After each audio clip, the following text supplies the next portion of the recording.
About a business opportunity तो पहले हम बिजनेस की बात कर लेते हैं। ऑलमोस्ट 20 इयर्स बैक मैं बहुत बड़ी कंपनी में ऑलरेडी असिस्टेंट जनरल मैनेजर हो चुका था। बहुत बड़ा पोर्टफोलियो हैंडल कर रहा था एशिया पैसिफिक। और पढ़ाई लिखाई भी मतलब ढंग से कर ली थी, जो सब लोग समझते हैं कि बहुत अच्छी पढ़ाई लिखाई है, तो उस तरह की पढ़ाई की है मैंने। और लेकिन घर की ऐसी परिस्थिति थी कि पैसे के अलावा मुझे समय की बड़ी ज़रूरत थी, क्योंकि अपने डैडी मम्मी का मैं इकलौता हूँ, भाई बहन कोई नहीं है। और जब मैं जॉब करने लायक हुआ तब पापा ऑलमोस्ट अपने 65-70s में पहुँच चुके थे, और मैं महीने का 25 दिन इंडिया के बाहर रहता था। तो उसी दौरान एक बार पापा ने कहा कि मैं हम लोग उम्र के इस पड़ाव में चल रहे हैं कि कल को हमको कुछ हो जाए तो तुम तो 25 दिन यहाँ आओगे ही नहीं, तो इस पैसे का हम क्या करें?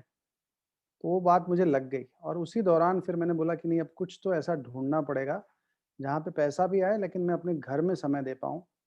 कई सारे स्टार्टअप्स, मतलब स्टार्टअप तो ख़ैर अब नया नाम है, लेकिन तब भी वही चीज़ ढूँढ रहा था। लेकिन वही 4 चीज़ उस समय भी मुसीबत के रूप में खड़ी थी, और वही 4 चीज़ आज भी खड़ी हैं। और इसलिए अभी का भी डेटा यही बताता है कि 96% स्टार्टअप्स जो शुरू होते हैं, वो पहले, दूसरे या तीसरे साल में गिर जाते हैं। और वो 4 चीज़ मेरे सामने खड़ी हो गई थी, वो ये थी कि पहला चीज़ समय का ना होना, दूसरा चीज़ पैसे का ना होना, तीसरा चीज़ नॉलेज का ना होना, और चौथा चीज़ सपोर्ट का ना होना। तो काबिलियत तो बहुत थी, लेकिन ये 4 चीज़ों की वजह से मुझे हर जगह बैकफुट पे जाना पड़ा। पर फिर आप सब जानते हैं, हमारे सबके जो सबसे बड़े अम्ब्रेला हैं पूरे इंडिया के लिए, सुमित अंतानिया जी जब इंडिया आए थे, तो मुझे किसी ने बताया कि अमेरिका से एक बिज़नेसमैन आए हुए हैं और वो इंडिया में अपना बिज़नेस को एक्सपांड करना चाहते हैं, और वो कुछ ज़िम्मेदार लोगों को ढूँढ रहे हैं। तो मुझे अच्छा लगा उनका प्रोफ़ाइल वगैरह सुन के कि भाई आईआईटी गोल्ड मेडलिस्ट हैं और स्कॉलरशिप से यूएस गए हुए थे, टॉप 5% इनकम ब्रैकेट में, तो प्रोफ़ाइल बड़ा तगड़ा लगा मुझे। बोला कि चलो देखते हैं। और मुझे घर पे, मेरे घर में किसी ने ज़मीन पे बैठ के एक छोटे से पेपर पे प्रेज़ेंटेशन दिखाया था। मुझे कुछ समझ में नहीं आया, लेकिन 4 चीज़ समझ में आ गई। पैसे पे जोखिम नहीं है, जॉब के अलावा भी मैं इसको कर सकता हूँ, कोई नॉलेज देने वाला है और कोई सपोर्ट करने वाला है। इतना चीज़ मुझे समझ में आ गया, और मैं बोला चलो ट्राई करते हैं। लेकिन ट्राई करने के चक्कर में बिज़नेस ने इतना विकराल रूप धारण कर लिया, कभी सोचा नहीं था। तो आज आप लोगों के लिए भी मैं शुरुआत यहीं से करना चाहूँगा कि ये 4 चीज़ आपके लिए भी गुड न्यूज़ है, कि पैसे का दिक्कत नहीं है बिज़नेस में, आप ज़ीरो कॉस्ट से भी शुरू कर सकते हैं। आप जो कर रहे हैं वो डिस्टर्ब करने की ज़रूरत नहीं है। और तीसरा है कि नॉलेज और सपोर्ट देने वाला कोई बैठा है। अब लाइफ़ में आप कोई भी काम आज तक अकेले किए, लेकिन अब की बार आपके साथ पीछे कोई खड़ा है, और वो वही है जिसने आज आपको बुलाया है, राइट? सो आइए हम आपको एक प्रेज़ेंटेशन की तरफ ले चलते हैं, जहाँ पे मैं फटाफट आपको बताता हूँ। बट पहली बार में आज तक किसी को नहीं समझ में आया, तो मैं उम्मीद करता हूँ कि आपको भी बहुत कुछ नहीं समझ में आएगा, लेकिन मेन-मेन चीज़ समझ लेना। बाकी जिसने भी बुलाया है उसके साथ इमीडिएटली आप कॉल करके, फ़ॉलो अप बुक करके, आप करो ना करो वो आपकी मर्ज़ी, लेकिन सवाल-जवाब ज़रूर करना। कई बार हो सकता है कि कोई 1-2 सवाल के चक्कर में ज़िंदगी व्यर्थ ना हो जाए। कई लोगों को मैंने देखा है जो 15-15 साल बाद लौटे हैं, बोले कि काश मुझे ये सवाल का जवाब 15 साल पहले मिल गया होता तो मैं कर लिया होता। मैं मन में सोचता हूँ कि काश 15 साल पहले जब आपने प्लान देखा था और फ़ॉलो अप करने के लिए किसी ने कॉल किया था, तो अगर आप फ़ोन उठा लिए होते तो काम हो जाता, लेकिन आपने उठाया नहीं, इसलिए 15 साल चला गया। तो अब मैं स्टार्ट करूँ उसके पहले मैं आपसे ये कह रहा हूँ कि खत्म होने के बाद जिसने भी आपके साथ बुलाया उसके साथ ज़रूर बात करना, आपका समय बच जाएगा। So let's move on to the presentation.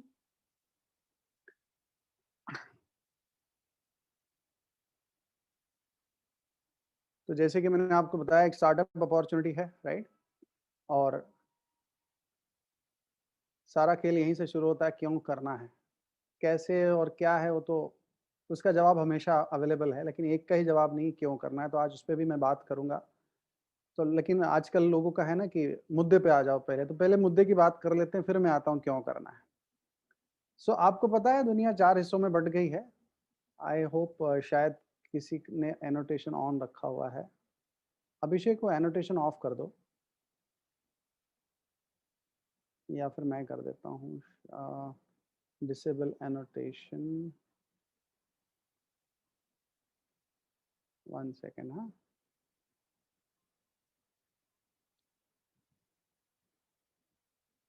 कई बार ऐसा दिक्कत हो जाता है। नो प्रॉब्लम, अब वो दिक्कत नहीं होना चाहिए। ठीक। तो जैसे हमने बताया अगर आप मेरे साथ पर्सनल लेवल पे होते ना तो मैं आपसे काफ़ी सारी बातें करता और आपके जवाब का इंतज़ार करता, उसके हिसाब से बात करता। लेकिन अब आज मैं इतने सारे लोगों से बात कर रहा हूँ, तो आप ये समझ लीजिए कि मैं आपसे ही बात कर रहा हूँ, लेकिन यही है कि आप मुझे शायद जवाब नहीं दे पाएँगे, अपने आप को जवाब देना और अगर मेरे सवालों का जवाब आपके पास है, तो फिर शायद आपके पास आपके लिए बिज़नेस में मुझे नहीं लगता ज़रूरत है। लेकिन अगर मेरे सवालों का जवाब आपके पास नहीं है, तो मुझे लगता है कि जो सुबह-शाम हम ईश्वर से माँगते थे ना कि मुझे एक मौका दे दो, तो आज ये मौका आ गया है। तो मैं आपसे पहला सवाल जिसका जवाब आज तक किसी ने ना नहीं कहा है, सब हाँ ही कहते हैं। मेरा पहला सवाल, सफल होना चाहते हैं? लोग अपना तो छोड़ो पूरी दुनिया का हिसाब बताने लगते हैं, कौन नहीं होना चाहता है? मैं कहता हूँ कौन की बात छोड़ दो, मैं आपकी बात कर रहा हूँ। तो लोग हाँ बोलते हैं, हाँ बिल्कुल, तो मुझे आपको पता है कि सफल लोग कहाँ से आते हैं? क्योंकि दुनिया 4 हिस्सों में बँट गई है, employee, self employed, business owner और इन्वेस्टर्स। और ये जो लेफ्ट साइड वाले हैं ना, ये 95% हैं, राइट साइड वाले 5% हैं। तो चक्कर ये हो जाता है कि जो लेफ्ट साइड वाले होते हैं, उनके पास कुछ चीज़ें होती हैं जिसकी वज़ह से उनके लिए दिक्कत खड़ी हो जाती है। पहला चीज़ क्या हो जाता है? उनकी हो जाती है प्रोडक्टिविटी। प्रोडक्टिविटी का मतलब ये होता है कि जो लेफ्ट साइड वाले हैं, वो अपना समय और एक्सपर्टाइज़ बेचते हैं। बुरा नहीं मानिएगा पर ये शब्द थोड़ा-सा टफ लगता है लेकिन सच है, मैं भी कॉर्पोरेट वर्ल्ड से आता हूँ। हम अपना एक्सपर्टाइज़ और समय ट्रेड करते हैं या बेचते हैं, लेकिन राइट साइड वाले लोगों का समय खरीदते हैं। और जब बेचने की बारी आएगी तो आपके पास है ही 24 घंटा तो कितना बेचोगे? लेकिन जब खरीदने की बारी आएगी तो चाहे आप 1 का खरीदो, चाहे 1 लाख का खरीदो। रतन टाटा ने 1 लाख लोगों का समय खरीदा और 10 लाख घंटे की प्रोडक्टिविटी वो रोज का बनाते हैं। भले उनके पास 24 घंटा है, तो पढ़ाई-लिखाई बहुत ज़रूरी है। लेकिन पढ़ाई-लिखाई के साथ कितना प्रोडक्टिविटी में कन्वर्ट किया गया है, वो उससे भी ज़्यादा ज़रूरी है। तो पहली चीज़ होती है लाइफ में सफलता के लिए कि आप सिर्फ पढ़े-लिखे हो कि प्रोडक्टिव भी हो। समय खरीद रहे हो कि समय बेच रहे हो? और ये जो स्लाइड है ना, ये आज जो मैं बिज़नेस दिखाने जा रहा हूँ, वो आप करो ना करो, लेकिन ये स्लाइड आपकी ज़िंदगी में हमेशा काम आएगा अगर बात सफलता की आती है तो, राइट? अब आगे बढ़ते हैं। दूसरा होता है कि आपका जो इनकम है वो किस तरह से आता है। एक होता है एफर्ट, काम बंद तो पैसा बंद और एक होता है काम बंद फिर भी पैसा चालू, होता है एसेट बेस्ड। एसेट का मतलब ये होता है कि मुकेश अंबानी ने कंपनी जियो कंपनी में 7-8 साल जी तोड़ मेहनत की, लेकिन अब एक सिस्टम खड़ा कर दिया, अब वो सिस्टम उनको कमा के दे रहा है। अब उनका ध्यान जियो मार्ट पे चला गया, जियो मार्ट में भी 4-5 साल खूब ताकत लगाएँगे, फिर उसमें भी एक सिस्टम खड़ा कर देंगे। फिर उनका ध्यान एनर्जी सेक्टर में जाने वाला है। तो जो बिज़नेसमैन होते हैं ना, वो खुद के बल पे नहीं, वो धनाधन सिस्टम और एसेट एसेट खड़ा करने लगते हैं, राइट? और जो सबसे तीसरा इंपॉर्टेंट चीज़ होता है कि आपके इनकम के सोर्स कितने हैं। जो लेफ्ट साइड वाले होते हैं उनके पास सिंगल सोर्स होता है, राइट साइड वालों के पास मल्टीपल सोर्स कई जगह से। और राइट साइड वालों का एक चीज़ देखा गया है, एक तो कई जगह से बनाएँगे और एक-एक जगह में मल्टीपल नेटवर्क बना लेते हैं। हॉस्पिटल्स का देखो, बैंक का देखो, आईटी कंपनीज़ का देखो, कंस्ट्रक्शन कंपनीज़ का देखो, एजुकेशन सेक्टर का देखो, जो भी सफल आदमी आपको दिखेगा वो उसके पास नेटवर्क होगा। और इसीलिए कहावत है कि सफल लोग नेटवर्क का निर्माण करते हैं और बाकी की दुनिया उस नेटवर्क में वर्क करने के लिए हाथ-पैर मारते हैं। तो आपको तय करना है कि 5% में रहना है कि 95% में रहना है। तो आज मेरा सवाल यही है कि आप समय खरीदते हैं कि बेचते हैं? क्या आपका इनकम आपके बगैर भी आता है क्या? और क्या आपका इनकम कई जगह से आता है ताकि 2-4 बंद हो जाएँ? जैसे 12 करोड़ लोगों की नौकरियाँ या तो गई हैं या तो सैलरी कम हो गया है या तो सैलरी मिला ही नहीं है पिछले 9 महीने से। तो उस तरह का अगर डर सताया हो तो लोग तो सेकंड सोर्स ऑफ इनकम ढूँढ रहे थे, अब तो ऐसा हालत हो गया है कि फर्स्ट सोर्स ही पहले ठीक कर लें। तो ये आज आपके लिए एक रामबाण हो सकता है, राइट? आगे बढ़ते हैं। तो जो मैं आज आपको दिखाने वाला हूँ ना, वो लेटेस्ट है, बेस्ट है और बिगेस्ट है। लेटेस्ट की बात करें तो आपको खुद का एक बिज़नेस खड़ा करने का मौका मिलेगा। पुराने ज़माने में उसको बिज़नेस कहा करते थे, आजकल का यंग जनरेशन उसको एंटरप्रेन्योर यू वर्ड यूज़ करता है। बेस्ट की हम बात करें तो आप जानते हैं डिजिटल वर्ल्ड, पूरी दुनिया इस समय डिजिटल वर्ल्ड पे आज भी मैं देखिए मैं बनारस में प्रकट हो गया हूँ या आप मेरे घर में सब प्रकट हो गए हैं, तो डिजिटल वर्ल्ड का कमाल है। और जो सबसे इम्पोर्टेंट बिज़नेस है वो है एफएमसीजी, रोज़मर्रा की चीज़ें। दुनिया में किसी भी कंट्री में जाइए नंबर 1 बिज़नेस एफएमसीजी से आता है। रतन टाटा जो है ना लैंड रोवर और जगुआर भी बनाते हैं, लेकिन चाय और नमक भी बनाते हैं। आपको क्या लगता है कोविड में क्या ज़्यादा बिका होगा? तो सारा खेल होता है एफएमसीजी का। कहते हैं ना दुनिया खत्म होगी तो सबसे लास्ट बिज़नेस कौन-सा जाएगा? रोज़मर्रा की चीज़ें, दुनिया शुरू होते ही सबसे पहला बिज़नेस कौन-सा आएगा? तो इस बिज़नेस का कभी कोई टक्कर नहीं है। तो आज जो मैं आपको दिखाने वाला हूँ वो लेटेस्ट, बेस्ट और बिगेस्ट है, राइट? अब क्या होता है पहले थोड़ा-सा समझने की कोशिश करिए। 3 ही तरह के लोग होते हैं किसी भी बिज़नेस में। एक होता है मैन्युफैक्चरर जो किसी भी प्रोडक्ट या सर्विसेज़ को 30 से 50% में बनाता है या कमाता है। एक होता है डिस्ट्रीब्यूशन चैनल जो उसको कंज्यूमर तक बाँटता है। और एक होता है कंज्यूमर जो उसको खरीदता है। लेकिन अगर आप दुनिया के सारे अमीर लोगों के बारे में सोचें, चाहे दुनिया का सबसे अमीर आदमी अमेज़न, जेफ बेज़ोस, चाइना का सबसे अमीर आदमी अलीबाबा का और इंडिया का है मुकेश अंबानी। आपको क्या लगता है ये सब मैन्युफैक्चरिंग में इंटरेस्टेड है? बिल्कुल नहीं। ये सब के सब अब डिस्ट्रीब्यूशन में इंटरेस्टेड हो गए। डिस्ट्रीब्यूशन का मतलब एक सर्विस प्रोवाइडर बन गए, कंज्यूमर को जोड़ दिया। अमेज़न क्या करता है? सारे मैन्युफैक्चरर्स के पास पहुँच गया, बोला आपका सामान मैं बेच के दे दूँगा और पूरा 50% मुझे अकेले को चाहिए और मैन्युफैक्चरर भी खुश कि अब मुझे इतना ज़्यादा हाई-मारी करनी नहीं है, अपने आप कोई करके दे रहा है जब मुझे। और अमेज़न ने क्या कर दिया पता है? कि अब रिटेलर अलग नहीं होगा, होलसेलर अलग नहीं होता, स्टॉकिस्ट अलग नहीं होगा, ब्रोकर अलग नहीं होगा, सब मैं अकेला ही हूँगा। मैं ही रिटेलर, मैं ही होलसेलर, मैं ही स्टॉकिस्ट, मैं ही ब्रोकर, मैं ही एडवर्टाइज़मेंट और इसलिए पूरा 50% भी मैं अकेले रखूँगा। और इसलिए आप जानते हैं इस समय सेंटी बिलियनियर है अमेज़न। सेंटी बिलियनियर मतलब दुनिया का पहला आदमी जिसने 100 बिलियन से ज़्यादा का नेटवर्क बना लिया। बिल गेट्स 18 साल से दुनिया के सबसे अमीर आदमी अभी भी 90 पे बैठे हुए हैं। तो that is a power of distribution. तो इस समय सब के सब लोग मतलब कुछ लोगों ने कार को लोगों से कनेक्ट कर दिया सर्विस प्रोवाइडर बन के, तो ओला उबर बन गए। कुछ लोगों ने रेस्टोरेंट को लोगों से कनेक्ट कर दिया, तो सब स्विगी जोमेटो बन गए। तो सारा खेल है सर्विस प्रोवाइडर के रोल का। तो हाँ, अच्छा पता है आपको ये तीनों में सबसे इंपॉर्टेंट कौन है, सबसे निग्लेक्टेड कौन है? ग्राहक, जो सबका बड़ा फाइनेंसर बना हुआ है। अगर वो खरीदेगा नहीं तो मैन्युफैक्चरर बनाएगा क्या और डिस्ट्रीब्यूटर बाँटेगा क्या? लेकिन उस पे किसी ने ध्यान ही नहीं दिया। तो आज हम जिस इंडस्ट्री से हम आ रहे हैं या जिस मॉडल की हम बात करते हैं उसमें हमने बात कर ली ग्राहक की। और जब मैं ग्राहक की बात करता हूँ तो मैं आपकी और अपनी बात कर रहा हूँ। हम दोनों में हो सकता है कि समानताएँ ना हो, लेकिन एक समानताएँ ज़रूरी है, वो ये है कि आप भी कंज्यूमर हैं, मैं भी कंज्यूमर हूँ।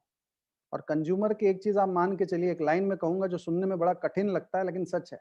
दुनिया का नंबर 1 सेल्समैन कंज्यूमर है, यानी कि मैं और आप। और एक लाइन ऐड कर देता हूँ, दुनिया का नंबर 1 बिना शर्त बेचने वाला सेल्समैन कंज्यूमर है, यानी कि मैं और आप। आप कहोगे कि बिना शर्त? मैं बोला हाँ, देख लो डॉक्टर अच्छा, लॉयर अच्छा, होटल अच्छा, पिक्चर अच्छा, सेल अच्छा, मूवी अच्छा, घूमने की जगह अच्छा, मोबाइल में ऐप अच्छा, किसने कहा? हमने कहा। क्यों कहा? कमीशन मिला था? बिल्कुल नहीं, अच्छा लगा इसलिए कहा।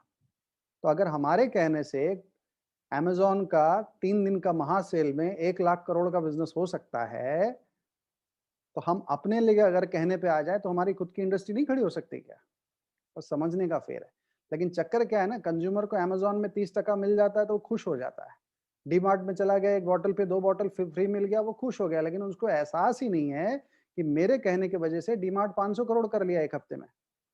आज जब हम बात करेंगे वो आपकी और अपनी बात करेंगे कि अगर हमारे बोलने से दुनिया की इतनी बड़ी-बड़ी कंपनी खड़ी हो गई, तो हमारी खुद का एक स्टार्टअप क्यों नहीं खड़ा हो सकता है? तो आज सारा खेल वहाँ से शुरू होगा। इसलिए मेरा मानना है कि एक satisfied customer is the best business strategy of all, right?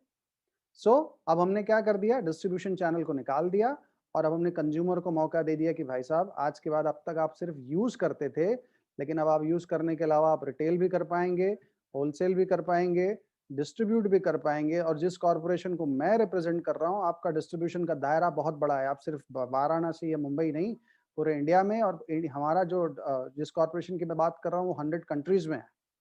तो अगर आप उस काबिल में तो आप अपना डिस्ट्रीब्यूशन नेटवर्क 100 कंट्रीज़ में सेट कर सकते हैं। आप एक ग्लोबल एंटरप्रेन्योर बन सकते हैं। और जिस इंडस्ट्री और जिस कंपनी की मैं बात कर रहा हूँ, उनका लास्ट ईयर का अगर आप टर्नओवर भी देखेंगे तो आप थर्रा जाएँगे। ऑलमोस्ट 65,000 करोड़ का बिज़नेस है उनका और ये छोटी रकम नहीं होती है, 65,000 करोड़ ईयरली, राइट?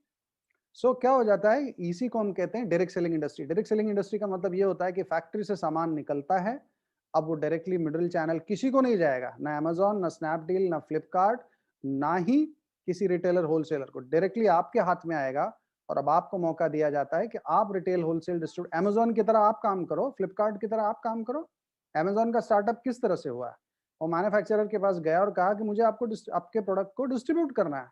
तो आपको भी हम एक मैन्युफैक्चरर्स के साथ कनेक्ट कर रहे हैं और आपको मौका दे रहे हैं, डिस्ट्रीब्यूट करिए, राइट?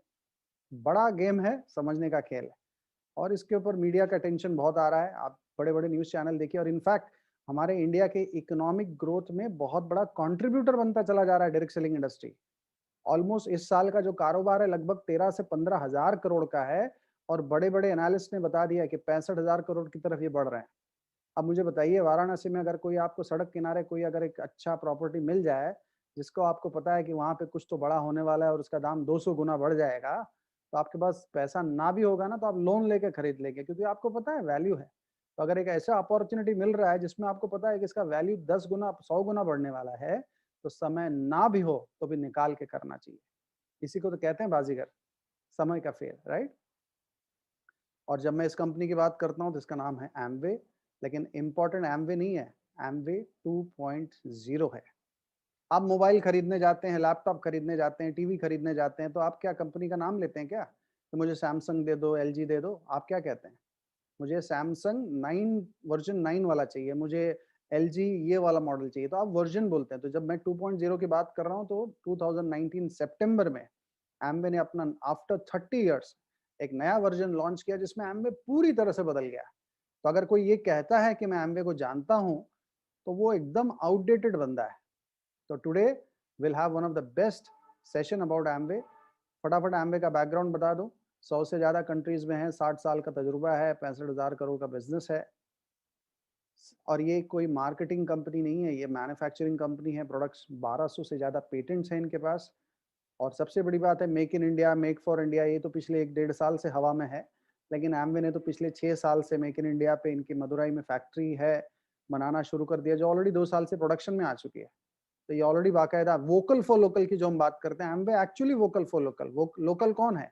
एक आम इंसान जिसको startup India, digital India, skill India की जरूरत पड़ती है ना, तो एम्वे मौका दे रही है कि हमारे प्रोडक्ट्स डायरेक्ट एक आम इंसान को एक जीरो कॉस्ट लागत में, कि आप यूज, रिटेल, डिस्ट्रीब्यूट सब करिए और आप जितना बड़ा हो सकती है, राइट? और अगर मैं आप नौकरी करते हैं तो अगर मैं आपसे एक सवाल पूछूं, अगर एम्वे का नाम नहीं लिया होता और एक सवाल पूछता कि दुनिया की टॉप 50 कंपनियों में, privately held largest corporations in America, top 50 ranking कोई कंपनी हो वो आपको जॉब ऑफर करेगी, तो आप किस तरह से रिस्पॉन्ड करेंगे? आप उछल पड़ते हैं।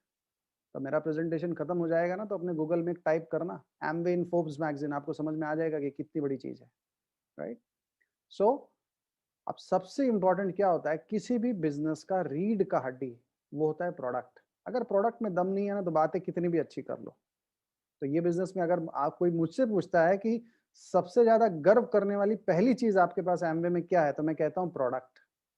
और जब मैं प्रोडक्ट की बात करता हूँ तो आपको पता है एफएमसीजी नंबर 1 है, नंबर 2 हेल्थ एंड वेलनेस है। तो हमारे एफएमसीजी में भी 50% मार्जिन हेल्थ एंड वेलनेस से आता है। और ग्लोबल ब्रांड हमारा न्यूट्रलाइट है। इंडिया के लिए आयुर्वेदा लॉन्च हो चुका है, जो एकदम नया है। फिर ब्यूटी में ग्लोबल ब्रांड आर्टिस्ट्री है, इंडिया के लिए एटीट्यूड लॉन्च हो चुका है। फिर वेट मैनेजमेंट प्रोडक्ट हो जाए, फिर एनर्जी ड्रिंक हो जाए, फिर कुकवेयर हो गया, फिर प्रोटीन हो गया, whey protein, hair care, personal care, home care, air purification, मतलब ऑलमोस्ट 150 प्रोडक्ट आ चुके हैं। और जो एम्वे के प्रोडक्ट का जो कॉस्ट है वो 6 रुपए से शुरू होता है। जब हम शुरू किए थे तब ये बात नहीं थी। आज एम्वे ने इंडियन मेंटालिटी, इंडियन कम्युनिटी, हर चीज को समझ के इस तरह से प्रोडक्ट्स को लाना शुरू कर दिया कि कोई भी वर्ग का आदमी एम्वे के प्रोडक्ट को बड़े ही खुशी से यूज कर सकता है। सो आपका काम क्या है इस बिजनेस में? पहला काम आपको यूज करना है। तो आप कहोगे कि भाई मैं क्यों यूज करूं?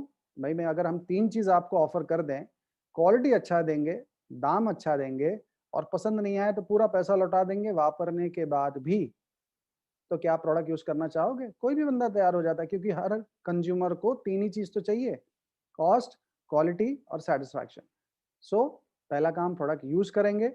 और यूज करने के बाद अगर आप स्टार्टअप में पहला कदम बढ़ाना चाहेंगे तो वो है आपको, फॉर एग्जांपल ये देखिए, ये लेफ्ट साइड में ये सारे प्रोडक्ट हैं, राइट साइड में ये जो है आप यहाँ से मंगाएंगे। और जिसने भी आज आपको बुलाया है, इस समय तो डिजिटल डेमोन्स्ट्रेशन भी काफी अवेलेबल है, आप सारे प्रोडक्ट्स को प्रोडक्ट पर प्रोडक्ट कंपेयर करिए। जब इनका आप डेमोन्स्ट्रेशन देखेंगे तो आप एकदम दंग रह जाएंगे, राइट? सो पहली बात ये हो जाता है। तो आपने यूज किया, दूसरा काम आपको क्या करना है? रिटेल करना है। क्योंकि भाई स्टार्टअप है ना, तो सबसे पहला काम आदमी जब पहला कदम उठाता है तो क्या बनता है? रिटेलर बनता है। और उसके लिए आपको बाकायदा एक प्रोफेशनल और डिग्निफाइड तरीके का नॉलेज दिया जाएगा। कोई वो झोला छाप टाइप वाला काम नहीं है, एकदम प्रोफेशनल काम है। और अच्छी ट्रेनिंग दी जाती है। और जब आप बात करेंगे तो लोगों को लगेगा कि ये वो एमवे है जो वाकई में करना चाहिए। तो पहला काम है, जब आप रिटेल करके आप साबित कर देंगे कि आपको रिटेल करना आ गया, तब आपको आगे का भी मौका दिया जाएगा कि चलिए आप डिस्ट्रीब्यूट करिए। और डिस्ट्रीब्यूट करने में भी पहले आपको नेशनल एरिया दिया जाएगा। और अगर आप उससे भी आगे बढ़ जाते हैं तो आपको इंटरनेशनल मौका भी दिया जाएगा। तो I mean it's a very big opportunity for all of you. अब क्या है, आपके चॉइसेस क्या है? वर्ल्ड क्लास चाहिए कि एवरेज क्लास? मनी बैक वाला प्रोडक्ट चाहिए कि नो मनी बैक? एक कॉस्ट इफेक्टिव प्रोडक्ट चाहिए कि नॉट वर्थ ही ना हो ऐसा प्रोडक्ट चाहिए?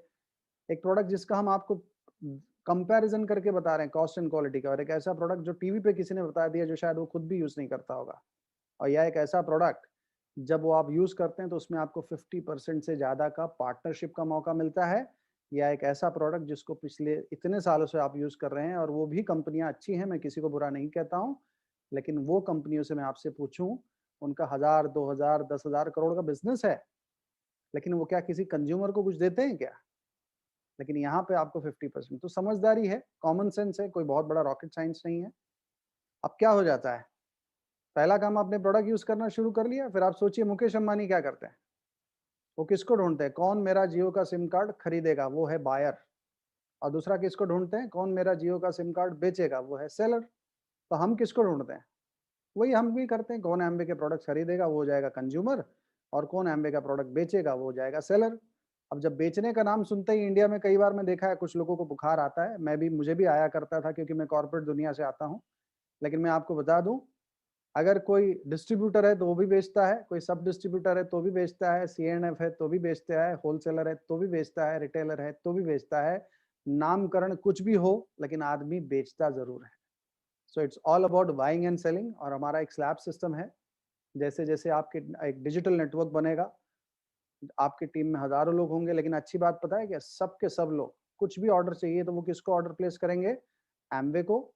डिलीवरी एमवे दे देगी, लेकिन सब आपके साथ डिजिटली कनेक्टेड रहेंगे और लाखों करोड़ों का बिजनेस होगा और आपके पास एक तगड़ा इनकम आ सकता है। तो हेडेक जरा भी नहीं है। आई मीन आज यहाँ पर कितने सारे लोग बैठे हुए हैं जिनका लाखों करोड़ों का बिजनेस है, लेकिन पूछिए क्या उनके पास कोई ऑफिस है क्या? कोई इम्प्लॉय है? कोई स्टॉक है? कोई उधारी है? कुछ नहीं, लेकिन बिजनेस ह्यूज। और क्या चाहिए? और एमवे नंबर वन पे मास्टर है पूरी दुनिया में। एमवे ने डिक्लेयर किया है 57 बिलियन, 4.5 लाख करोड़ कंज्यूमर को बांटा है, और इंडिया में अब तक 6,500 करोड़ बांटा है। इसका मतलब जो भी प्रोडक्ट्स इनके बिके हैं उसमें से 50% उस कंज्यूमर को दिया गया जिसको क्वालिटी, कॉस्ट और मनी बैक पसंद था, और जिसको लाइफ में एक स्टार्टअप करने की जरूरत थी। तो क्या आप चाहते हैं लाइफ में कुछ, राइट? सो ये हमारा एक टर्नओवर सिस्टम है, इसमें बहुत ज़्यादा मैं डिटेल में नहीं उतरूंगा, लेकिन जैसे जैसे आपका टर्नओवर 20,000 रुपये तक आपको डिस्काउंट मिलता है, जो लगभग 20% तक होता है। 20,000 के बाद आपको डिस्काउंट प्लस 3%, फिर 6%, 9, 12, 15, 18, 21 इस तरह से मिलता है, राइट? और यहाँ पे किसी तरह का मैं आपको बता रहा हूँ इसी तरह से करना, ऐसा नहीं है। आप तय करिए, आप कंपनी के मालिक हैं। अमेजोन खुद तय करता है कि मुझे किस कंट्री में जाना है और कितना बिजनेस और कौन से एरिया में करना है। तो आप भी अपने अमेजोन, फ्लिपकार्ट हैं, लेकिन एक मॉडल है कि फर्ज करिए अगर एक परिवार 10,000 रुपये का बिजनेस करता है तो एमवे के हिसाब से लगभग 1875 तो उसी में बचा लेता है, और फिर वो आगे बढ़ने लगता है तो साल का देखिए कितना इनकम हो जाता है। और अगर उसने ढंग से कई लोगों से बात किया और 10 परिवार को इस बात समझ में आ जाती है, तो 10 परिवार के प्रोडक्ट यूज करने से ये इतना कमा लेते हैं, लगभग 6,500, तो साल का देखिए कितना हो गया। और ऐसे ही सब लोगों ने अगर 10-10 परिवार, ये एक उदाहरण है, तो आपका सोचिए मंथली इनकम कितना हो गया? 1,65,000, और साल का कितना हो गया? लगभग 20 लाख। अब आप बताइए, देखते देखते अगर इस तरह से इनकम हो जाए, कल्पना करिए, राइट? सबका हो गया क्या मुझे नहीं पता, लेकिन लोगों का तो हुआ है, राइट?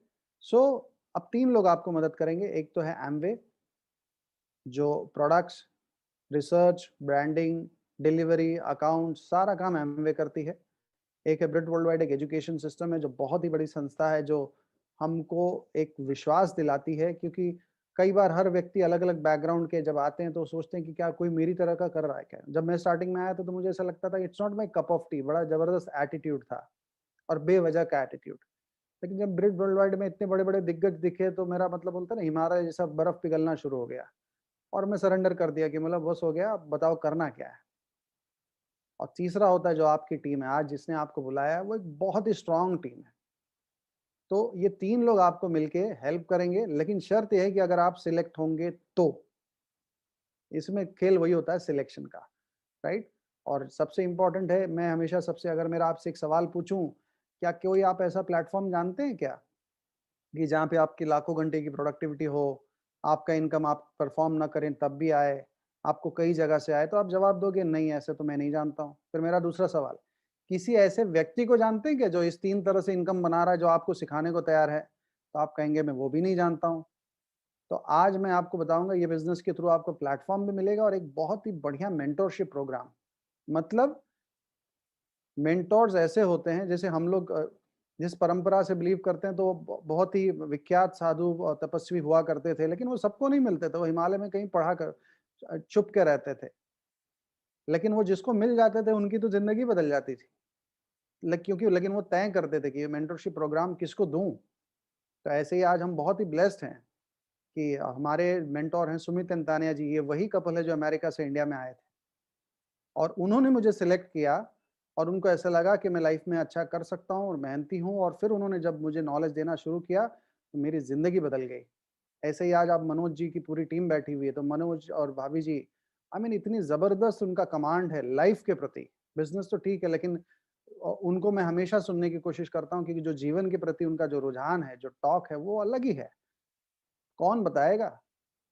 सिर्फ़ पैसा सब कुछ नहीं होता है। सो एक कॉम्बिनेशन है, राइट? और अगर आप देखेंगे तो सुमित जी ने साबित किया, उनका मतलब बोलते हैं ना आशीर्वाद या उनका तजुर्बे से कितने लोग अलग-अलग बैकग्राउंड के डायमंड्स हैं जिनका पता नहीं कितने करोड़ों का बिज़नेस है। सब सुमित जी के छत्र छाया तले पनप रहे हैं, ग्रो कर रहे हैं और बड़े आगे बढ़ते चले जा रहे हैं। एक नहीं मैं कितने पिक्चर्स दिखा सकता हूँ, राइट? अगर आप इसमें देखेंगे तो मनोज जी भी हैं, सब हैं। सो कहने का मतलब सारा खेल क्या होता है कि मैं प्रेज़ेंटेशन कितना भी अच्छा बताऊँ, प्रोडक्ट कितना भी अच्छा, आपका सपना क्या है? क्योंकि मैं अब आपसे बात करूँगा। आज अगर आई विश कि आप मेरे साथ पर्सनली होते, तो इसी विषय पे तो मैं 5-10 मिनट डाल देता, क्योंकि जब तक मैं मुझे पता नहीं चल जाएगा कि आपके लाइफ़ में कोई मकसद है भी कि नहीं, तो मैं ऑफ़र करूँगा ही नहीं ये बिज़नेस आपको। क्योंकि जिसको मकसद होता है ना, उसको भूख और उसको तड़प और उसको मेहनत सब समझ में आता है। चलिए, इस प्लेटफ़ॉर्म और मेंटरशिप से मुझे क्या मिला, मैं आपको हल्का-फुल्का बता देता हूँ। सबसे पहले मैंने स्टार्ट किया था क्योंकि मेरे को समय की बड़ी ज़रूरत थी, तो ये बिज़नेस में जब मैं 24 साल की उम्र में एमबी मुझे दिखाया गया था, तो किसी ने एक वर्ड यूज़ किया था कि आप यंग, रिच एंड रिटायर्ड हो जाएँगे। बड़ी ज़ोर से हँसा था। मतलब बेवकूफ़ बनाने का इससे बढ़िया धंधा होता नहीं है। लेकिन बाद में उन्होंने कई लोगों से मिलाया जो इस उम्र में यंग, रिच एंड रिटायर्ड थे। तो 24 की उम्र में मैंने एमबी शुरू किया था। 27 की उम्र में मैंने जॉब से फ्रीडम ले ली और भगवान की दया से आज 18 साल हो गया मेरे लाइफ़ में। 18 साल से लॉकडाउन है, पर ये खुशी वाला लॉकडाउन है, जहाँ पे पैसे की दिक्कत नहीं है, सिक्योरिटी की दिक्कत नहीं है, हेल्थ की दिक्कत नहीं है। तो जब ये 9 महीने से जब ये लॉकडाउन चला, तो मुझे बहुत ज़्यादा विचलित होने की ज़रूरत नहीं पड़ी क्योंकि इसकी आदत 18 साल से दी गई थी और वो भी पॉज़िटिव तरीके से। तो मेरे लिए लॉकडाउन कोई नई बात नहीं है। बाकी लोगों के लिए दिक्कत वाली बात हो सकती है। मैं तो लॉकडाउन में उल्टा हमारा हम लोगों का इनकम और ज़्यादा बढ़ गया कि अब सबको और समझ में आने लगा कि लाइफ़ में स्टेपनी की क्या ज़रूरत है। बताओ, गाड़ी को अक्ल नहीं है, वो स्टेपनी रखता है, लेकिन इंसान भूल गया, राइट? सो पहला सपना होता है टाइम फ्रीडम, मेरा था। दूसरा सपना था कि मैं घर के लिए तड़प रहा था। आप लोगों को तो वाराणसी में अंदाज़ा ही नहीं होगा, लेकिन बॉम्बे में जब मेरे पिताजी यूपी से ही, हम लोग अयोध्या से हैं, और जब पिताजी बॉम्बे गए थे, तो पहले रेलवे स्टेशन पे कूली थे और बड़ी मेहनत करके जब वो रिटायर हुए, तो टाटा में एक सिंपल से क्लर्क थे, तो और कुछ नहीं कर पाए, सिर्फ़ पढ़ाया मेरे को, जम के पढ़ाया। और 8 बाई 10 का कमरा, यानी 80 स्क्वायर फीट का एक कमरा होता है, उसी में हम लोग 25 साल रहे हैं। तो मुंबई में सबका सपना होता है कि समुद्र किनारे घर हो, लहलहाता जब तो फिर सपना था कि गोल्फ कोर्स में बंगलो हो। आई मीन ये वियर्ड सपने होते हैं। किसको पता था कि ऐसा प्लेटफ़ॉर्म मिलेगा, किसको पता था कि ऐसा मेंटरशिप मिलेगी, लेकिन सपने सब सच हो गए। आज उसी घर में आपसे बैठ के बात कर रहा हूँ। सो भगवान देता है, लेकिन आप लेने की हिम्मत तो रखें। आपकी बैंक, कई बार होता है ना जब बैंक से मैसेज आता है कि आपके बैंक में इतना पैसा पड़ा हुआ है, तो देख के मोबाइल पटकने का मन करता है। और एक होता है कि जब मैसेज आता है तो खुशी होती है कि कितना पैसा है, वाओ! मैंने लाइफ में कुछ तो किया है। तो वो भी तय करना होगा कि पटकने का मन करता है कि मोबाइल गले लगाने का मन करता है। बच्चों को पढ़ाने का बड़ा शौक है, तो भाई अच्छे से पढ़ा सकते हैं। आज हम मैं तो 5वीं में ₹5, छठी में ₹6 उस तरह से पढ़ा हूँ, लेकिन बच्चों को मतलब भगवान ने जिस भी लायक मुझे किया, मैं पढ़ा रहा हूँ। मुझे गाड़ियों का बड़ा शौक है, खरीदा, जम के खरीदा। पता नहीं आदत पड़ी है, 50,000 किलोमीटर के ऊपर रख ही नहीं पाता हूँ, फिर दूसरा ले लेता हूँ। घूमने का बड़ा शौक है, अब तो ट्रिप कैंसल करना शुरू कर दिया, बहुत घुमा है। एमबी ने दामाद की तरह खूब घुमाया, ₹1 भी नहीं लगाया। मैं घुमा, मेरी वाइफ घूमे, मेरे बच्चे घूमे, राइट? हेल्थ का बड़ा शौक है, जब एमबी में आया था तब 110 किलो का था, लोग देख के घबरा जाते थे। आज 80-85 कहूँ क्योंकि ये बिज़नेस सिर्फ़ पैसा नहीं, हेल्थ का नॉलेज, बहुत सारी चीज़ें दे रहा है। जिस भी लायक हूँ, उस हिसाब से मान-सम्मान भी मिल रहा है। फ्यूचर की भी व्यवस्थाएँ की जा रही हैं। तो आपको एक चीज़ों से शुरू करना पड़ेगा, बाकी सब अपने आप। अब हमारे विजय जी बहुत अच्छा लाइन कहते हैं कि आप एक चीज़ पकड़िए, बाकी चीज़ें दहेज में आ जाएँगी आपके लिए। तो मैंने पकड़ा था समय, आप क्या पकड़ते हैं, राइट? एंड फाइनली अगर मेरे सामने आप होते तो मैं आपसे एक ही सवाल पूछता, ये बिज़नेस में हम पहले तो 1-2 महीना, 3 महीना लगाएँगे, ये जानने के लिए कि वाक़ई में हम आपके साथ काम करें कि ना करें। लेकिन अगर आप सिलेक्ट हो जाते हैं, तब मैं सबसे पहला चीज़ यही पूछता कि क्या आप 2 से 3 घंटा समय डाल सकते हैं क्या? और 2 से 3 घंटा मतलब जॉब की तरह, जॉब का मतलब समझते हैं क्या होता है? मूड ना हो तो भी जॉब पे जाते हैं ना, ठंडी है तब भी जॉब पे जा रहे हैं ना, तो उस तरह से कमिटमेंट। और आने वाले 9 महीने 1 साल के अंदर आपका इनकम लाख रुपया हो सकता है, बताइए ज़ीरो से शुरू करिए, लाख रुपए तक पहुँच जाइए, पॉसिबल है कि बाहर की दुनिया में? यहाँ है, लेकिन उस लेवल का कमिटमेंट। तो पहला टाइम, दूसरा अपने प्रोडक्ट यूज़ करेंगे क्या? मुकेश अंबानी ने जब जियो लॉन्च किया है, तो पहली साल सिर्फ़ अपने परिवार, अपने एम्प्लॉइज़ को जियो दिया था, किसी को नहीं दिया। अगली साल उसने कमर्शियलाइज़ किया है। तो आप पहले यूज़ करेंगे क्या? दूसरा है कि आपको सीखना पड़ेगा कि कस्टमर्स कैसे बनाना है। आपको सीखना पड़ेगा कि सेलर्स यानी डिस्ट्रीब्यूटर्स कैसे बनाना है।